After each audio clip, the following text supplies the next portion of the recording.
Welcome back, YouTube. It is yet another installment of the epic Space Moth DX series. This voyage we are going on for that elusive 1cc run. And, yeah, we've got a challenge on our hands. I think we've hit our, not that this game's been easy per se, but I think we're hitting our first big challenge or big steep difficulty curve. The stage 4 end boss is a motherfuck, and he's going to be quite hard to overcome. You know all about it if you've seen last episode, or at least the last bit of last episode, so you know what's up. We do better against him here, but maybe only minorly. We'll see when the time comes. But yeah, welcome back to another installment of this. Hopefully you're in for the long haul. Hopefully this doesn't get too repetitive for you. But hopefully we can get by with some witty banter and nonsense for these early levels that kind of all blend into the same video sort of thing. But here's a funny little story. The last few episodes, I've been really ripping into fidget spinners, and it's in the crowd that really adores them. Well, completely unrelated, and I'm sure he is not watching these videos. He's got better things to do. But yeah, I'm hanging around, and a close friend of mine is like, "Hey, buddy, check out my new fidget spinner." And he pulls out this red ninja star with, as I would guess, as this is like really the first time I've actually held a fidget spinner in my hand, a fucking cheap plastic ninja star with like 5 skateboard bearings in it. And I was like, this is every part of how stupid I thought this toy was. It's really, there's nothing to it. If you've ever played with like skateboard parts when you were younger, you've experienced this. And it's just like, wow, this is. First off, I completely questioned why I even knew this person immediately. I'm like, why do I know you again? You're what's going on here? And secondly, I was not surprised that he, of the people I know, owned a fidget spinner. I think he's got a nice job, so I think he certainly has the money to experiment on stupid things. If there's a new Pokemon game out or some listen, I'm not gonna say Pokemon's dumb, but when the Pokemon Go craze was happening, he was on the front line. So I'm not surprised he's with this as well. Not comparing Pokemon Go and fidget spinners, but I'm saying usually when any fad happens or any cool new hip thing, he's on the front line, and usually the front line to jump off too. But that's the thing. There's like nothing in modern culture passes him by. If a new video game console comes out, I'm sure he's in that line to get it at that midnight release. If the new Avenger movie is out, he's there with a box of popcorn. That's the sort of guy. So, but yeah, unbeknownst to me, he pulls out this fidget spinner and he's like, "Hey, check this out, dude." It's like, wow, this is every bit as underwhelming and just kind of a hunk of trash I thought it was. And he offers to show me some tricks, and I refuse to see any of them. That's how that goes. I don't got the time to marvel over any fidget spinner tricks. I'd rather fucking hang myself.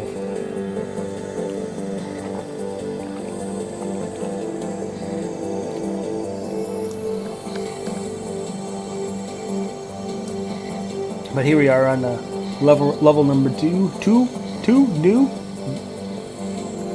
I don't know what I'm saying. But yeah, it's good to know. These last few videos of Space Moth, we're coming real close to like chapter 10, number 10. So it's these last few videos have been pretty popular by the channel standards, and so that's really good to see that, even though we're essentially plowing through the same levels, it's you know, it's still an entertaining watch for some, and that's cool. That's cool. And hopefully it's just as fulfilling for you losers as it is for me when I finally beat this son of a bitch. But yes, I had picking up another story that I've been rambling on about the last few days, and maybe because I've been also playing Space Moth, I think that might have something to do with it. But I think I know what game I'm going to be playing for the Gamebound Patreon. You know, I've been giving it some thought here, and you know, and I think Space Moth has lended some what the fuck am I saying? Some inspiration for this, but I really do think Mushihime-sama is going to be the game. It's from the developer Cave, you know, a legendary shmup, bullet hell developer, and I think it was very much the inspiration for Space Moth here. So it's a great game, wildly popular, and I think, yeah, I think a nice sit down through that game, 1cc on normal. I think that'll be a good playthrough for the channel, or not the channel per se, but the Patreon.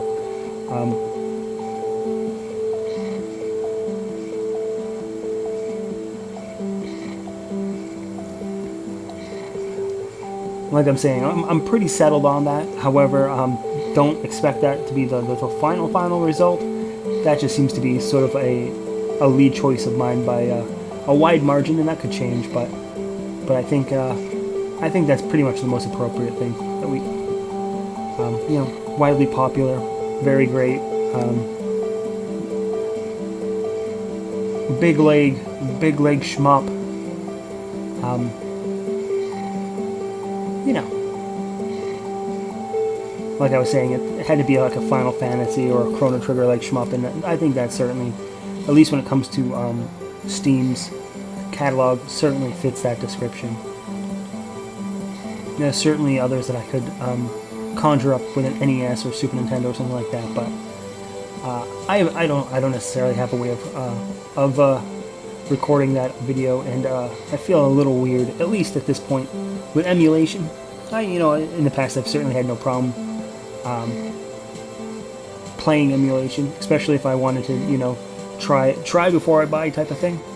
But you know, making a video off of an emulate after of an emulated game, I don't know, a little weird for me.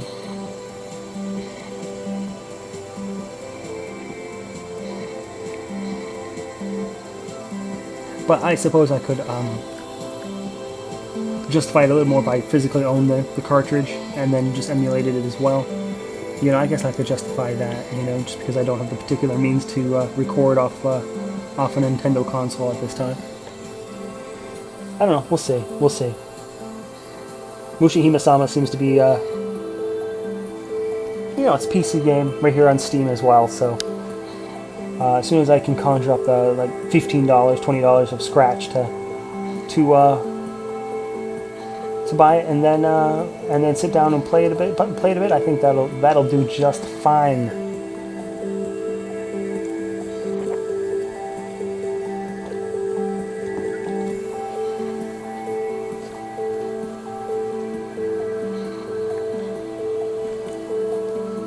But yeah, as to expect after Space Moth on this channel, there's going to be some new releases that I have my eye on from Steam as well. That I have my eye on. Neko Navy, certainly one of them. This looks like an absolutely ridiculous game that I'm going to be, I think I want to check out. And there's a few others. One that I forget the title. The title's rather large, like a promise among the stars or something like that. Don't quote me on that, but it's rather long and sort of poetic type of title like that I don't quite remember what it is. That's another game I have on my sights, as it were.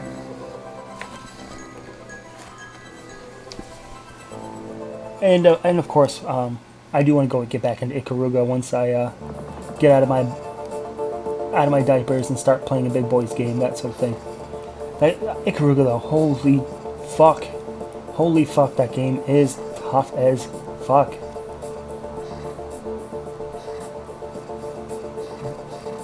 Breaks your back and makes you humble.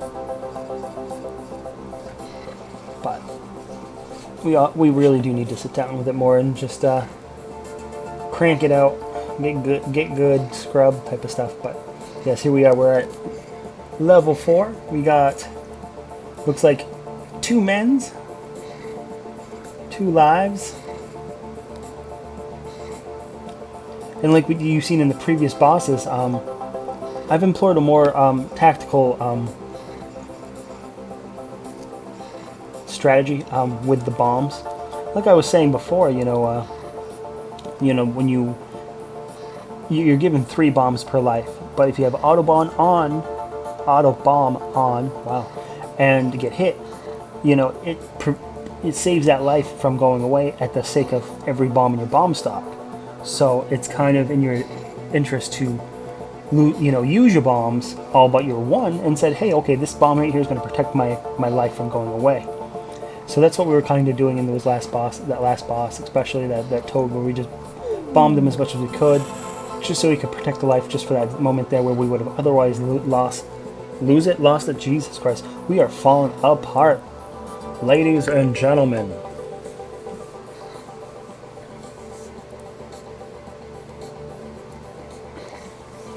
But luckily, like I've pointed out in past videos, the levels, or not really, yeah, the levels, or like, the normal parts of the level that don't include the boss, are actually somewhat easy in comparison to the boss. The bosses really do crank up the level of difficulty like threefold.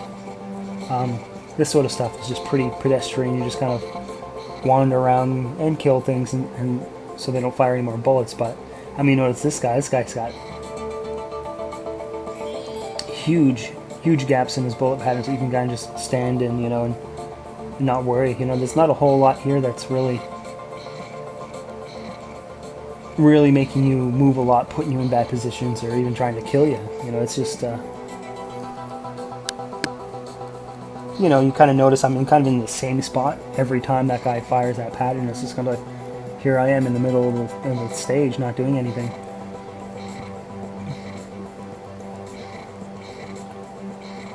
Not that I'm asking the game to be harder, but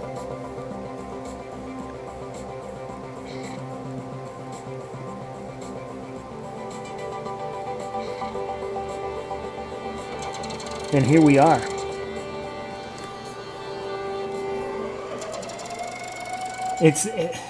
I really still can't explain it. I was hoping that there would be some easy patterns to pick out along the bottom of this area here as to where to be and when to be it, but like right there we got cornered just in that same little area there, and I think what I want to be is back and forth on some of these areas, like some of these larger web areas that have those sort of that diagonal position here. I think that's where an area need to be. And I think I discover one not particularly there, but a little bit more on the left.